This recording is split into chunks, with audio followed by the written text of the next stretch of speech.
Oke, selamat malam semuanya. Malam, Pak. Malam, malam, Pak. Malam, Pak. Oke, nah kemarin kita udah bahas namanya stack. Kita akan lihat di sini satu implementasi stack yang sangat umum di Python namanya Qui. Qui namanya dari bahasa Inggris UK bukan US ya. Tuh. Qui itu dia adalah sebuah antrian.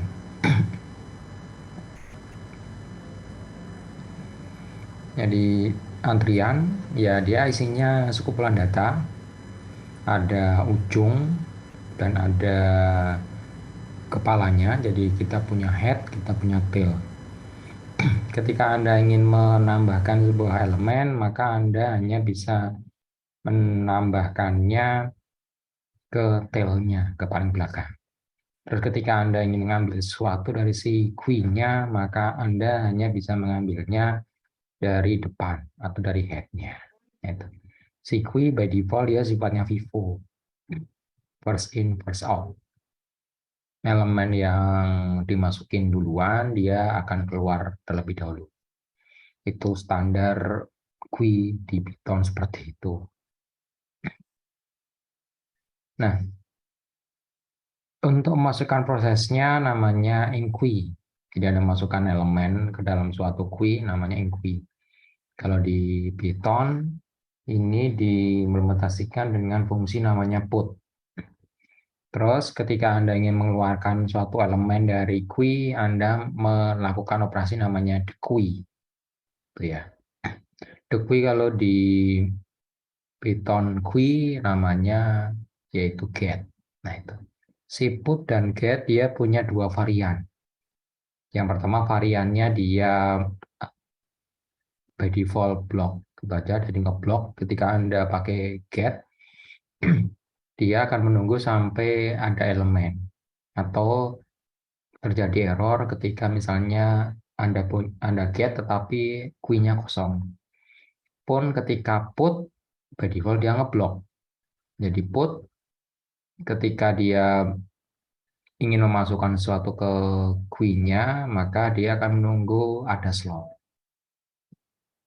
Ketika nggak ada slot gimana? Ya error, itu aja. Lalu varian yang kedua daripada si put dan get itu namanya put no wait dan get no wait. Sesuai namanya no wait ya langsung aja, dia nggak pakai nunggu. Tuh.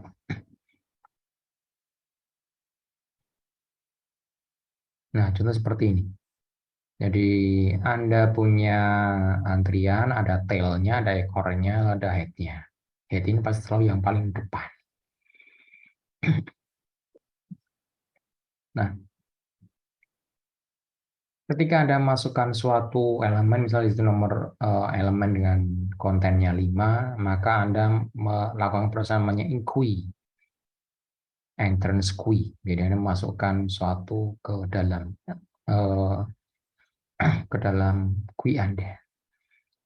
Nah, sesuatu ini akan dimasukkan dari tailnya, bukan dari headnya.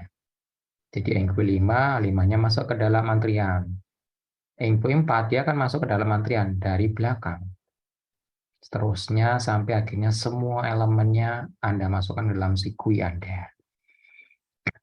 Jadi prinsipnya queue sama persis seperti antrian. Nanti akan keluar siapa? Itu adalah elemen yang paling pertama kali muncul. Ya paling pertama kali masuk. Dalam hal ini 5 ini. Lalu 4, 3, 2, 1, dan seterusnya. Nah,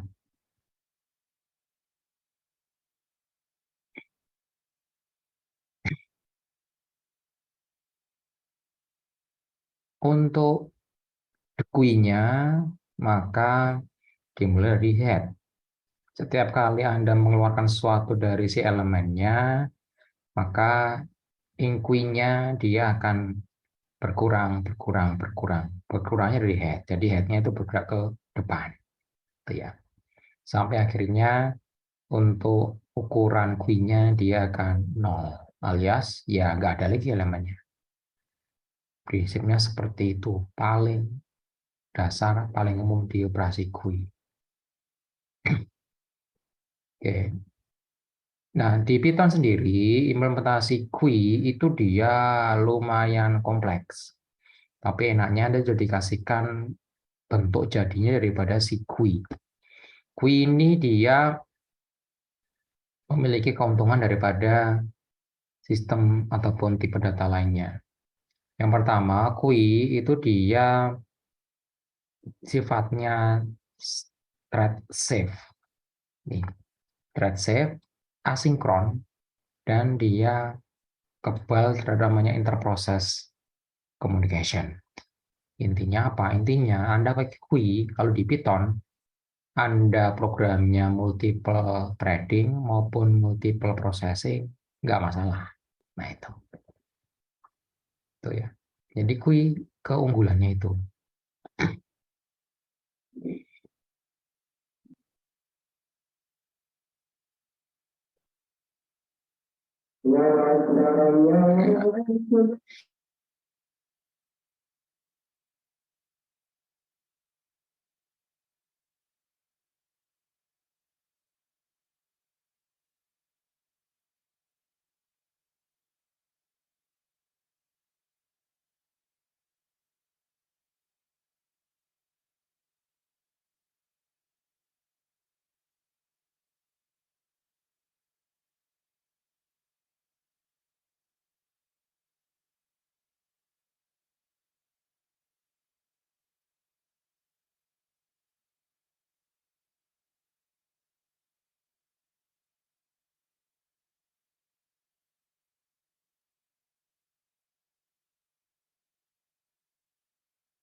Oke, selanjutkan.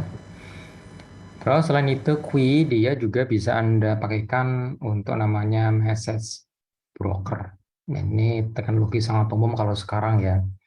Message broker ini teknologi yang memungkinkan Anda melakukan proses komunikasi data real time dengan overhead yang sangat kecil. Itu aja.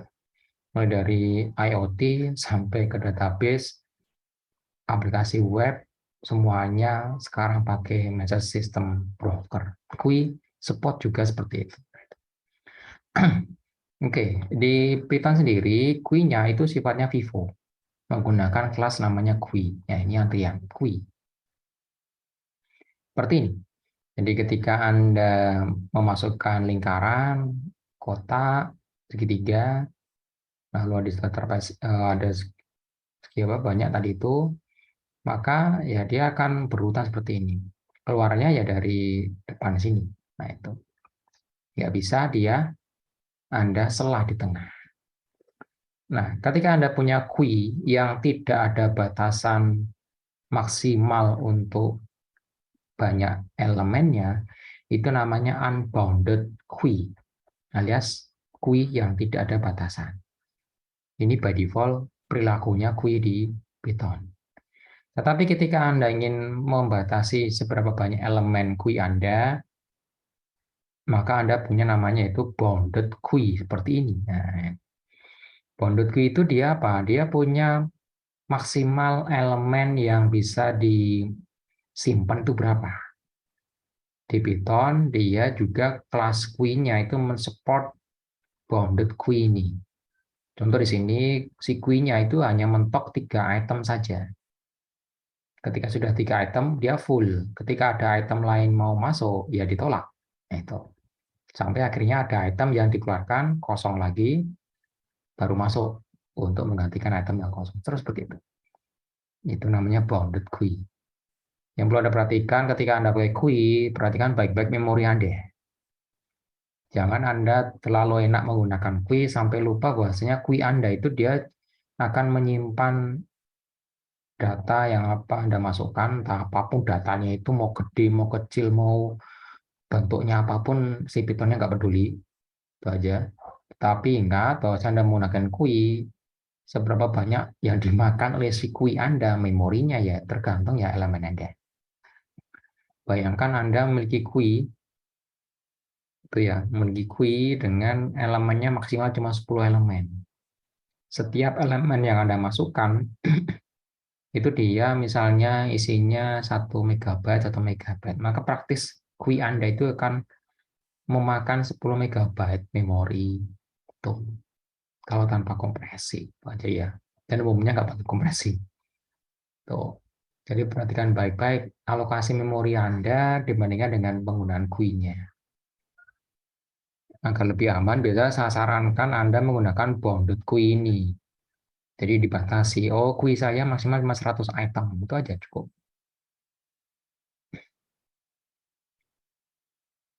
Nah, ada juga bounded GUI yang sifatnya override, seperti ini. Jadi ketika ada item mau masuk, ya override aja langsung otomatis yang head-nya itu dikeluarkan. Tuh. Kalau di Python sih ini ya, nggak diimplementasikan. Setahu saya gitu ya. Yang Vivo. Kalau yang kedua namanya Livo, atau di Python namanya Livo GUI, itu kelasnya. Livo GUI ya dia last in first out. Jadi yang terakhir masuk, dia yang keluar pertama kali. Tuh. Seperti ini, cuci piring, maka Anda akan mencucinya normalnya dari atas ya. Itu aja. Dari atas ini biasanya piring yang terakhir dimasukkan ke dalam si wastafel Anda. Itu Livo seperti itu. Livo juga sama, dia ada namanya unbounded sama bounded Livo. Jadi praktis parameternya sama persis. Kalau Livo dia dikeluarkan dari tail-nya. Kalau Vivo GUI ya, itu dia dikeluarkan dari head-nya, dari depan. Nah itu, bedanya itu aja. API-nya ataupun fungsi-fungsinya sama persis. Baik untuk GUI yang Livo maupun GUI yang Vivo di Python. Ada yang kedua namanya DQueue. DQueue ini yaitu double-ended GUI. Di double-ended GUI, maka Anda bisa nambahin dimanapun. Mau di depan boleh, mau di belakang boleh. Di head boleh, di tail boleh. Tuh, contoh apa? List. List itu dia double-ended GUI. Itu aja ya. Tuh.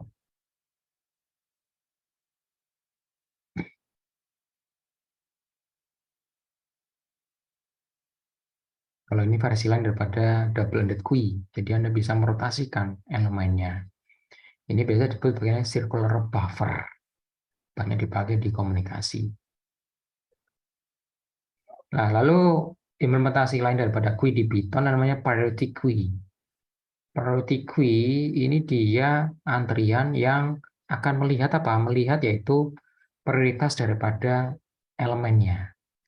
Itu aja.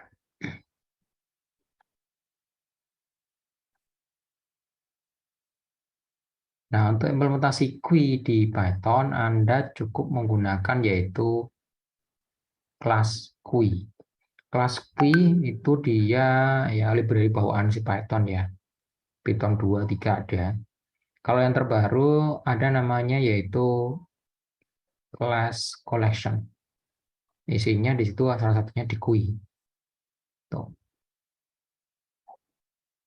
Ini bisa Anda pakai untuk membuat custom GUI sesuai dengan kebutuhan Anda. Boleh, nggak masalah. Jadi GUI sendiri dia ada namanya append, ada namanya pop left, pop right. Itu aja.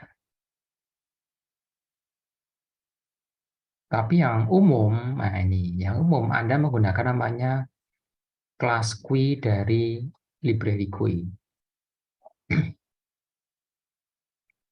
Nah,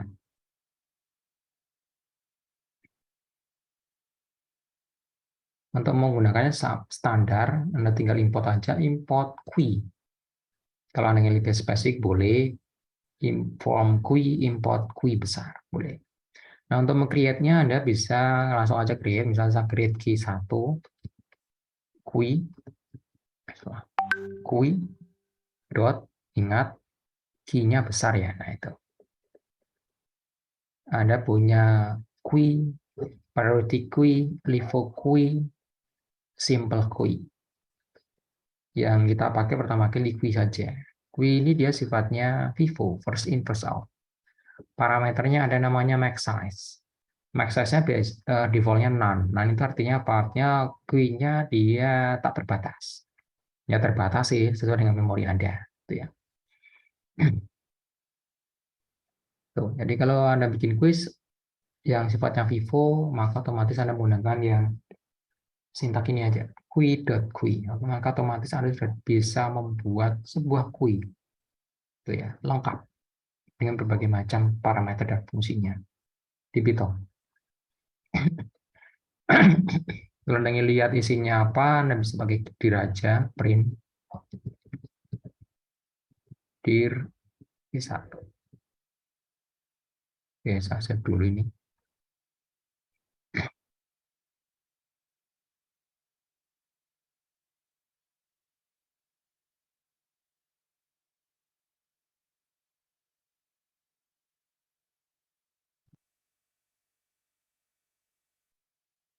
Oke, saya print langsung aja. Nah, ini. Jadi kan Anda lihat si kui sendiri dia punya banyak berbagai fungsi. Ada empty, ada full, get, get knowledge, join dan sebagainya. Terus banyak banget. Semuanya berasal dari yaitu dokumentasi si Python. Kita lihat ya. Python kui. Dokumentasinya ada di sini. Nah, itu sudah ada di semua. Parameternya max size 0. Itu artinya unlimited kui elemennya. Terbatasnya cuma memori Anda. Ada LIFO kui, priority kui. Lalu ada empty dan full, ini exception-nya atau error-nya. Nah, setiap kui objek di Python itu dia punya namanya kui size. Ada fungsi empty, dia dipakai untuk ngecek apakah kui-nya kosong. Kalau full ya dia dipakai untuk sebaliknya, ngecek kui-nya sudah penuh ataukah belum. Tuh. Kalau put ini ya namanya put, Anda meletakkan satu elemen ke dalam kui-nya. By default dia sifatnya block itu aja, jadi dia akan nungguin terus sampai kui Anda itu bisa dimasukin datanya. Di situ Anda lihat timeout-nya none. Nah, datanya dia nggak ada timeout sama sekali, jadi programnya praktis nungguin apapun. Nah, itu.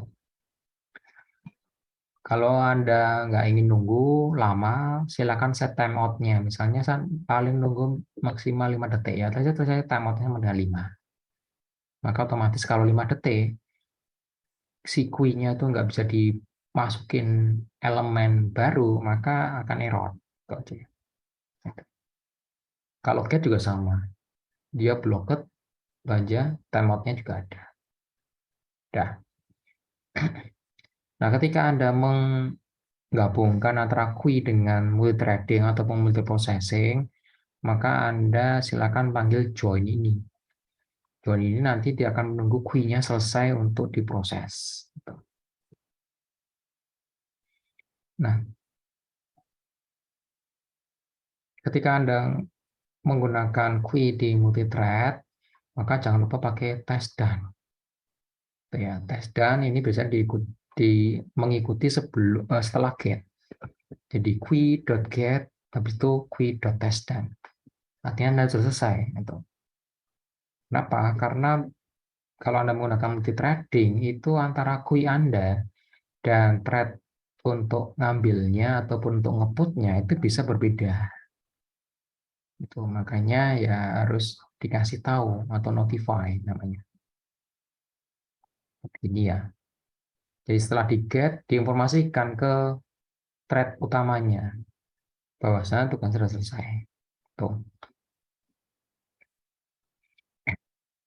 Terus ketika si queen-nya mau ditungguin ya kita join-kan saja. Misalnya umumnya. Oke. Dan kembali ke sini.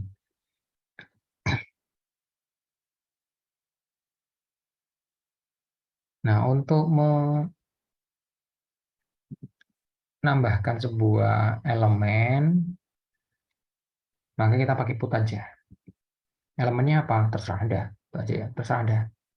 Misalnya mau memasukkan sebuah elemen yaitu sebuah angka, boleh. Misalnya angkanya 12.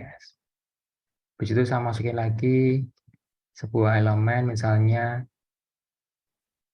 kata, misalnya hello world. Nah, boleh.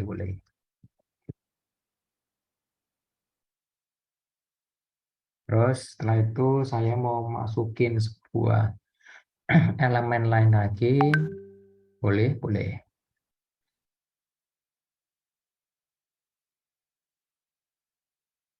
Misalnya saya masukin sebuah list ya, misalnya listnya isinya itu 34, min 2 min 1 titik. Nah, itu terserah. Terus kita kasih hide list, boleh. Nah, itu.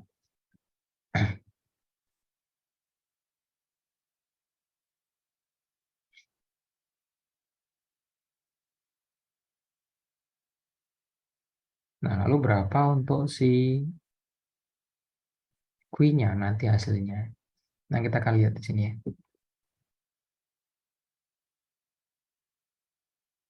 Oke, ini ngeput.